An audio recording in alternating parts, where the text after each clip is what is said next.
kind of a intro kind of lecture to hormone replacement. I'm an OBGYN, and I started out in what is now functional medicine, or whatever you want to call it. I really started out by beginning to understand hormones. Now, I went to Emory Medical School and did a residency. I was chief resident in OBGYN.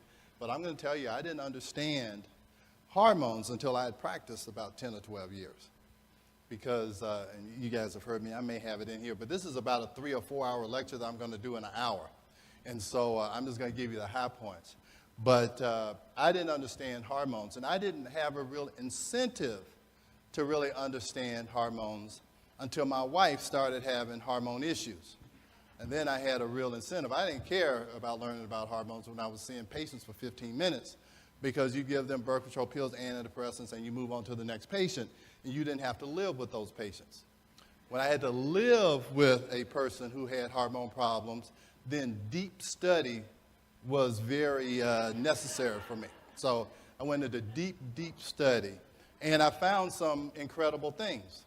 And some of that deep study did not include this book initially, because this is the book that I was supposed to have learned GYN endocrinology from. It's from Spiroff. And again, people who have heard me speak know about this or whatever. But this is the textbook of endocrinology, and so of GYN endocrinology. So anyway, when I learned this stuff, I said, wow, man, it's going to be tough for me to practice this if I don't have some type of scientific basis. So I went back to the textbook, and I was surprised at what I found out in this textbook, that it really did support these new things that I had learned, and really didn't support what I had learned in medical school and in my residency. So here are the take-home points. So I told you this is a 4-hour lecture. I could talk about this for a whole day, this one lecture, but I shortened it to an hour. These are the take-home points. And I'm going to talk about estrogen and progesterone, but how many have heard the news on testosterone and FDA, and y'all heard that stuff?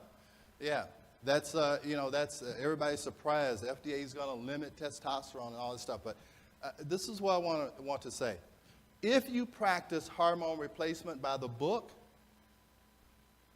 you would have already known that that was the outcome. I've said for the whole 12, 15 years that I've been lecturing, is that if we don't do it right, we're going to come under the same scrutiny as the pharmaceutical industry trying to push Premarin on everybody.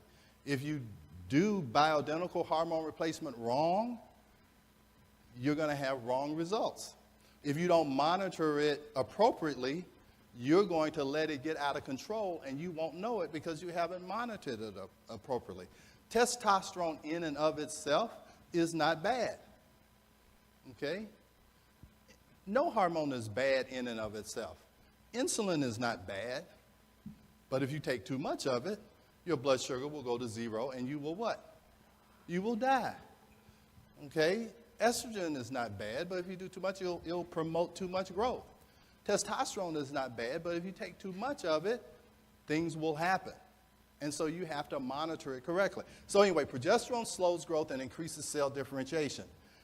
This is, the only thing I have in red is action. The action of the hormones must be measured and balanced appropriately.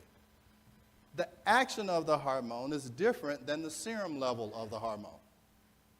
The action of the hormone is different than the level of the hormone. You have to measure the hormone where the action takes place, and we're going to show all of this in Spiroff. We'll have it referenced. The specific hormone must activate the specific receptor to achieve the ultimate biological response. I'm sorry, let me go back one. Most hormone-related symptoms are a balance problem, not an estrogen deficiency problem. And because I'm an OBGYN, I talk about women, but you can take these basic principles and you can apply it to any hormone. Menopausal symptoms are not exclusively due to estrogen deficiency. All right, hormone replacement by the book. Now, this is Dr. Spiroff. This is the guy who wrote that book.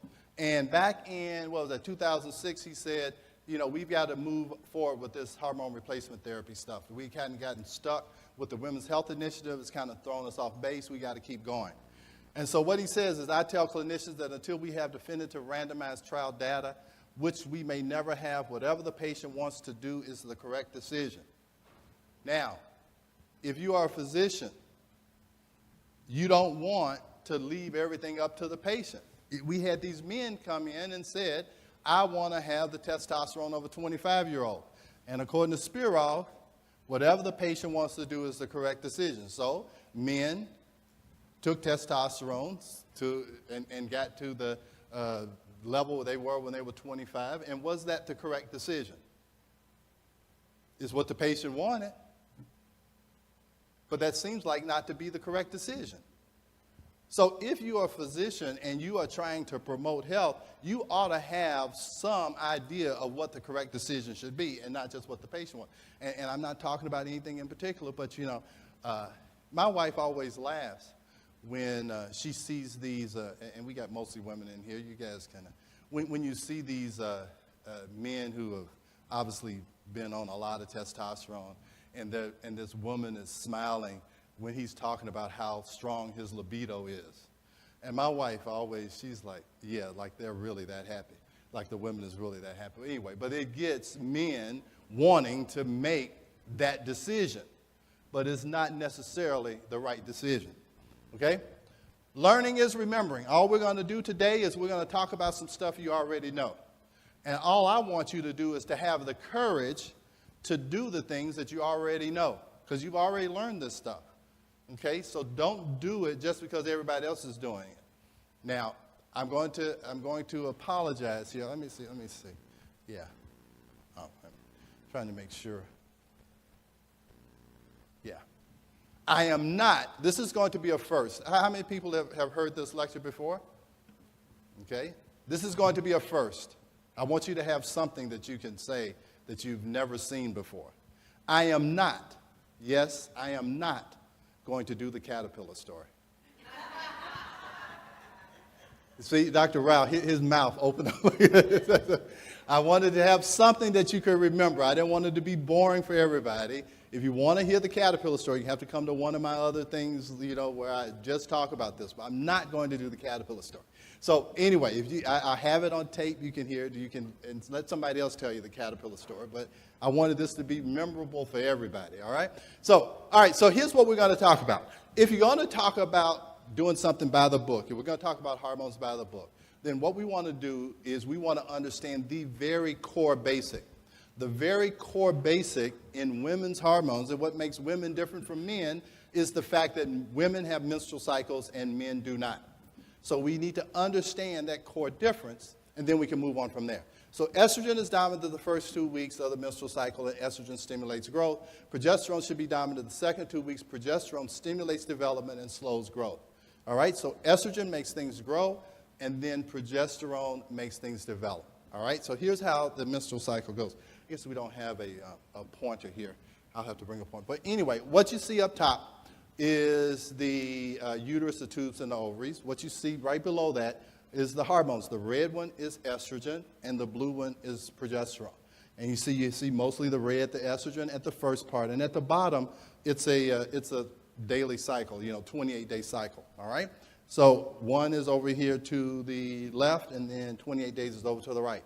So what you'll see here is that as the dominant follicle is produced, on the way to that, you primarily make estrogen. After you ovulate, you make progesterone. If you see at the bottom, the endometrium is growing during the first half of the cycle, and during the second half of the cycle, it is developing.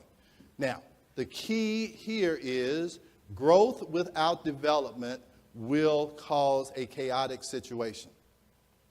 Growth without development will cause a chaotic situation.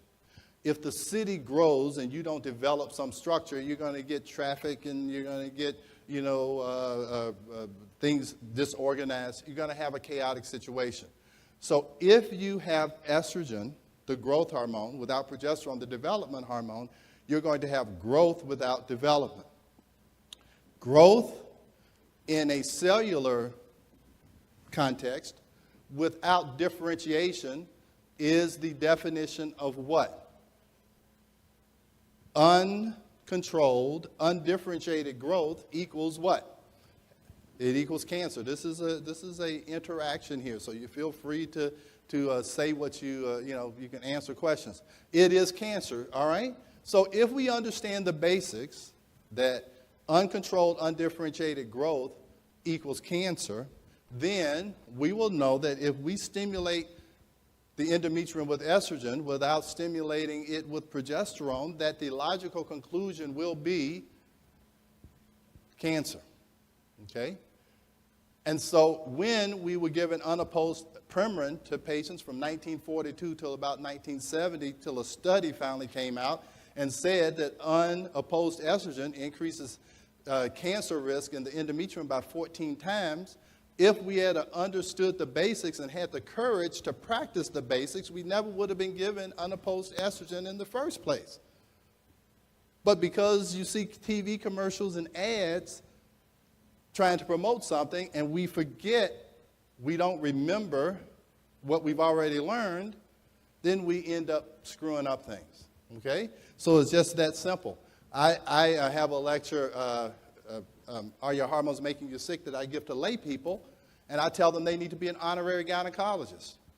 And the only thing they need to do is to understand that, is that growth without differentiation is going to lead to cancer. So don't